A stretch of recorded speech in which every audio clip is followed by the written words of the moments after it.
कभी कृष्ण की मृत्यु नहीं, लीला का पूर्ण विराम। यह वाक्य स्वयं में उस सत्य को समेटे है जिसे समझने के लिए केवल बुद्धि नहीं बल्कि अनुभूति की आवश्यकता होती है।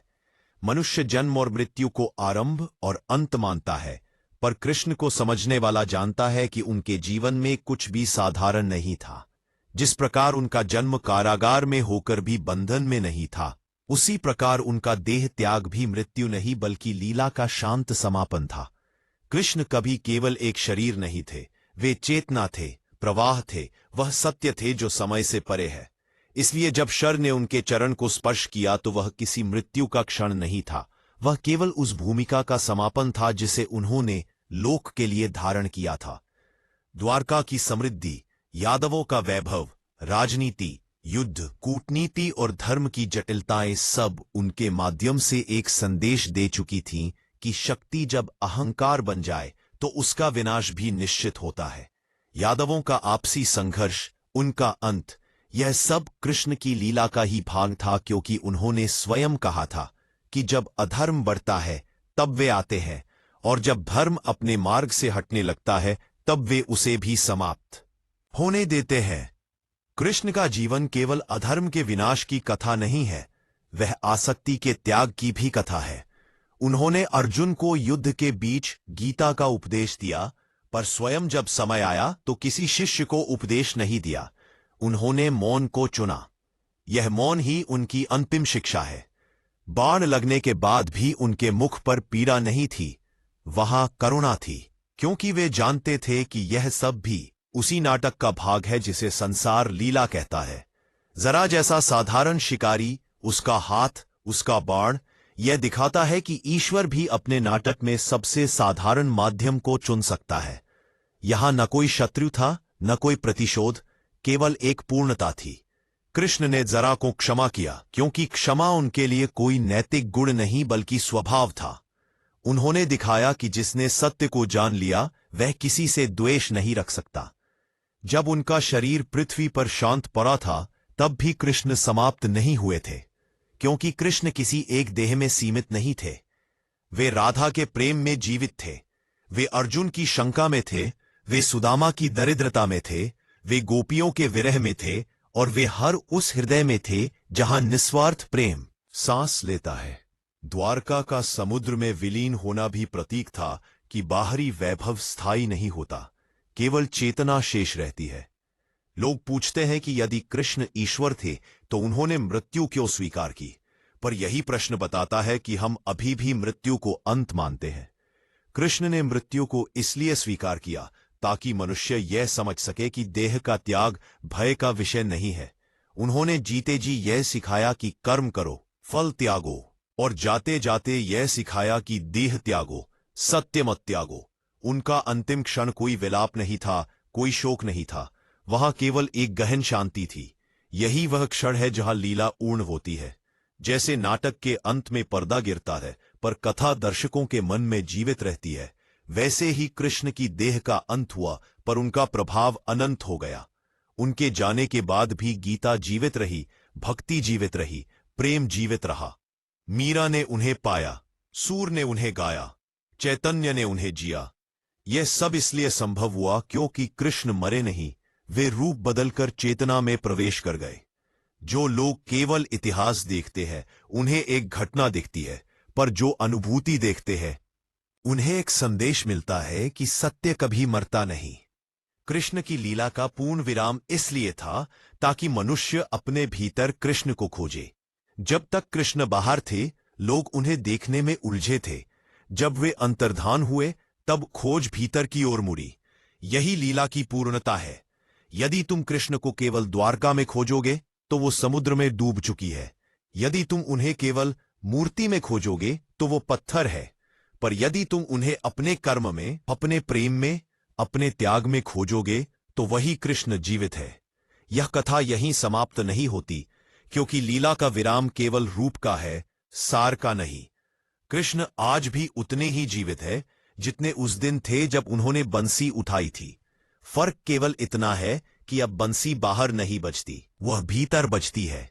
उस क्षण को समझ पाना साधारण बुद्धि के लिए कभी सरल नहीं रहा, जब प्रभु कृष्ण ने इस पृथ्वी से अपनी लीला समेटी, जिसे लोग मृत्यु कहते हैं, वह वास्तव में समाप्त नहीं थी।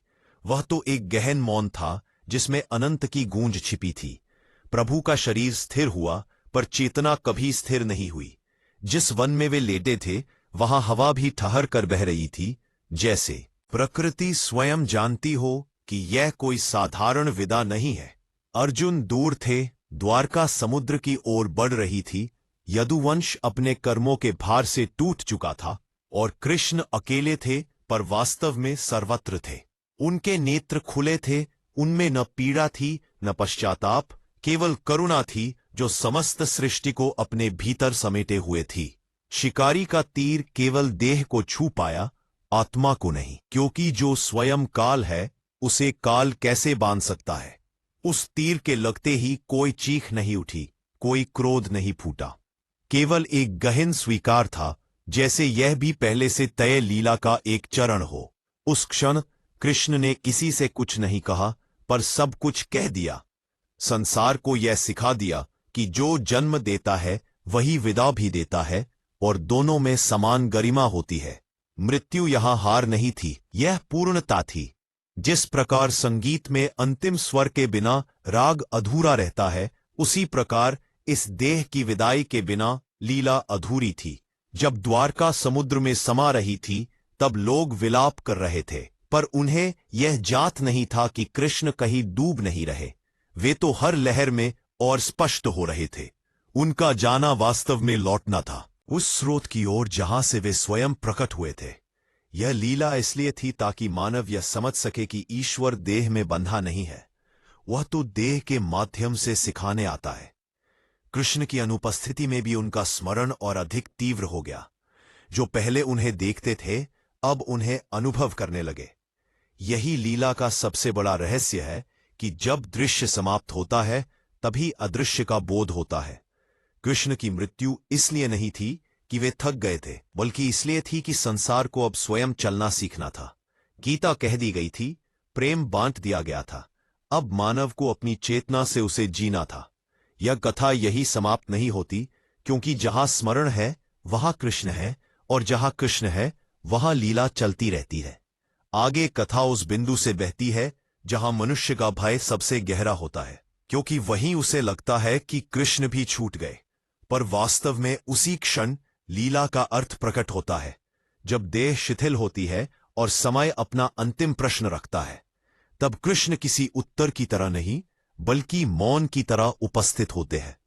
प्रभास क्षेत्र की वह भूमि जहां जरा का बाण लगा, वहां कोई चीख नहीं गूंजी, कोई विलाप नहीं उठा। केवल सृष्टि ने एक क्षण के लिए अपनी श्वास रोक ली। जो देखा जा रहा था वह मृत्यु नहीं थी, वह केवल दृश्य का अंत था। कृष्ण ने न तो पीड़ा जताई, न कोई प्रतिरोध किया, क्योंकि जिनके लिए संपूर्ण ब्रह्मांड एक खेल है, उनके लिए देह का त्याग भी एक सहज परिवर्तन है। जरा का बाण तो केवल बहाना था, असल में तो समय स्वयं झुककर उन्हें प्रणाम कर रहा था। जिस क्षण बाफ लगा, उसी क्षण असंख्य हृदयों में यह बोध जागा कि कृष्ण कहीं जा नहीं रहे, वे केवल दृष्टि से ओझल हो रहे हैं। उनका जाना भी उतना ही अर्थपूर्ण था जितना उनका आना। यदि वे युद्धभूमि में गिरते तो लोग उन्हें नायक मान लेते, यदि वे सिंहासन पर रहते तो राजा। पर उन्होंने वन में एक साधारण क्षण में देह छोड़ी, ताकि यह सिखा सकें कि ईश्वर का सत्य किसी मंच का मोहताज नहीं होता। उस क्षण अर्जुन दूर थे, द्वारका अपनी नियति की ओर बढ़ रही थी, और सागर में लहरें किसी गहरे रहस्य को समेट रही थी। कृष्ण जानते थे कि द्वारका का विलय भी आवश्यक है, क्योंकि जो रचते हैं वही मिटाते भी हैं, और जो सिखाते हैं वही जीकर दिखाते हैं।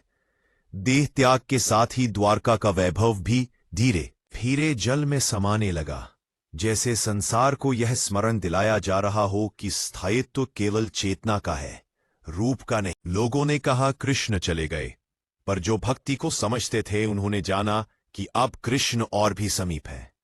जब तक वे देह में थे तब लोग उन्हें बाहर खोजते थे, अब उन्हें भीतर खोजना शुरू किया। यही लीला का पूर्ण विराम था। जहां कथा समाप्त नहीं हुई, बल्कि श्रोता स्वयं कथा बन गया। कृष्ण का अंत इसलिए आवश्यक था ताकि भक्ति व्यक्ति से मुक्त होकर अनुभूति बन सके। अब वे किसी एक रूप में सीमित नहीं रहे, वे हर उस क्षण में उपस्थित हो गए जहां कोई बिना प्रश्न किए स्वीकार करता है, जहां कोई बिना शर्त प्रेम करता है, जहां कोई कर्म करते हुए भी बंधन में नहीं पड़ता। मृत्यु का यह दृश्य दरअसल जीवन की सबसे गहरी शिक्षा था। यह बताता है कि जो जन्म लेता है वह देह है और जो लीला रचता है वह कभी नहीं मरता। कृष्ण का मौन, उनका शांत चेहरा और वह अंतिम क्षण, सब मिलकर यह कहते हैं कि ईश्वर को पकड़ने की कोशिश मत करो, उसे जियो। जब तक मनुष्य इस रहस्य को नहीं समझता वह मृत्यु से डरता है, पर जब समझ लेता है तब मृत्यु भी एक द्वार बन जाती है। कृष्ण की लीला का यह विराम दरअसल आरंभ है उस यात्रा का जहां भक्ति मंदिरों से निकलकर जीवन में उतर आती है, जहां प्रश्न पिघल जाते हैं और केवल प्रेम शेष रह जाता है। जहां कथा रुकी थी वहां से जीवन की धारा फिर बहने लगती है, क्योंकि कृष्ण की लीला किसी एक क्षण पर समाप्त नहीं होती, वह चेतना के रूप में आगे बढ़ती है। जब देह का त्याग हुआ तब भी ब्रह्मांड में कोई शून्य नहीं बना, क्योंकि जो देह से परे था वह कभी जा ही नहीं सकता था। लोगों ने कहा कृष्ण चले गए, पर वास्तव में उनके भीतर जो अहं था वही टूटा, जो आंखों से दिखाई देता था वही ओझल हुआ, जो अनुभूति थी वह और प्रखर हो गई। यदुवंश का अंत केवल बाहरी रूप से विनाश था, भीतर से वह वैराग्य की पराकाष्ठा थी, जहां स्वयं भगवान भी नियम से बंधे दिखाई देते हैं ताकि मनुष्य यह समझ सके कि सृष्टि में कोई भी सत्ता व्यवस्था से ऊपर नहीं है।